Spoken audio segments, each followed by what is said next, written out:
I'm not afraid. And that's what worries me. The moment I realized something was wrong wasn't when the noise started, it was when it stopped. I woke up before my alarm, staring at the ceiling, aware of the room in a way that felt too clean, like a thought that arrives already finished. The air was still. No hum from the fan. No car passing outside. No distant barking, no night insects. The kind of silence that doesn't belong to sleep. I waited for fear to arrive, it didn't. That was the first mistake I didn't question. I sat up, feet touching the floor, expecting the cold to jolt me awake. It didn't. The room felt cooperative. Like it had been waiting. I stood, walked to the window. Pulled the curtain aside, the street was there. Houses. Parked cars. A streetlight flickering faintly like a tired eye. Everything looked normal, and yet, my chest was calm, no rush of adrenaline. No unease. Just clarity, sharp, almost comforting. I told myself that was a good thing. In the kitchen, the clock read 6:12 a.m. I watched the seconds tick forward, one by one, behaving exactly as they should. I poured coffee. The smell was right. The taste was right. The morning unfolded the way mornings are supposed to. That's when the thought drifted in, uninvited and weightless. You should be scared right now. I paused, cup hovering near my lips. Nothing had happened. Nothing was happening. And yet the thought settled like a note written in someone else's handwriting. I finished the coffee anyway. On my way to work, the city felt muted. Not empty, just restrained.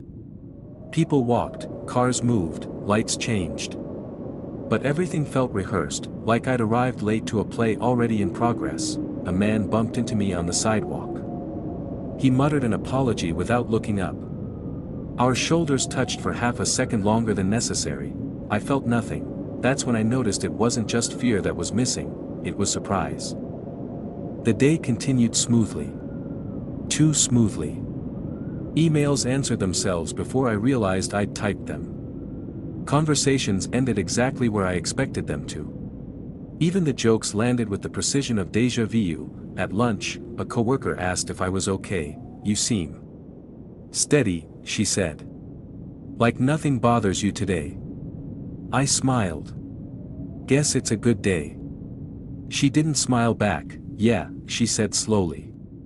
"Maybe."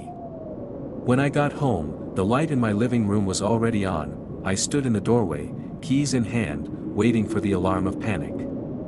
The spike. The warning signal. Nothing came. Instead, a calm understanding surfaced. Of course it's on. I stepped inside. The apartment smelled the same. Looked the same. But something about it felt recently adjusted, like furniture returned to its place by someone who knew exactly where everything belonged. I checked the bedroom. The bathroom. The closet. Nothing disturbed. I sat on the couch and tried to force fear into existence. I replayed all the signs that should have mattered, the silence, the precision of the day, the light left on. I told myself this was where the tension should peak. My body refused to react. That's when the second thought arrived, heavier this time. "This is how it starts." I said aloud, my voice sounded normal. Too normal. I stood and went to the mirror. My reflection met me instantly, no delay. No distortion. Same eyes. Same face, but the expression unsettled me. I looked settled. As if I'd made a decision long ago and finally stopped resisting it. I leaned closer. "Do you know something I don't?" I whispered. The reflection didn't answer, but I felt the response anyway. That night, I slept without dreams, deep, uninterrupted sleep. The kind people chase. The kind doctors recommend. I woke at 6:12 a.m., the same silence greeted me. This time, I didn't even wait for fear, I went straight to the kitchen.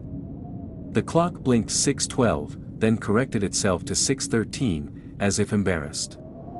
Coffee. Window. Streetlight still flickering, though it was morning now. That shouldn't have been possible. Still, nothing, no fear. That's when the realization struck, not like a thunderclap, but like a truth I'd always known and simply stopped denying. Fear isn't just an emotion, it's a signal. and mine had gone quiet, all day, small wrong things stacked neatly on top of each other. A song on the radio skipped a lyric I clearly remembered. A stranger greeted me by name. My phone showed photos I didn't remember taking, not disturbing ones, just purposeful. Me standing in places I passed every day but never stopped, as if someone had been mapping my life, or preparing it, that evening. I found a note on my desk, no envelope. No handwriting I could recognize, just 6 words, printed clean and deliberate. "You're adjusting better than expected." I read it twice, then I laughed, not because it was funny, because that's what felt appropriate. That's when fear finally tried to come back. It knocked once. Softly, and something inside me answered before I could, "We don't need you anymore." The thought didn't scare me, that's what terrified me. I'm writing this now because I remember, faintly, what fear used to feel like. The tightening chest. The instinct to run. The refusal to accept the wrongness of things. If you're reading this and you feel uneasy, good. It means your signal still works, because the most dangerous moment isn't when something feels wrong, it's when everything feels right, and you can't remember why you ever questioned it. So tell me, if one day the fear stops warning you, how would you know whether you found peace, or simply stopped being yourself? If you enjoy this story, don't forget to like, comment and subscribe for more.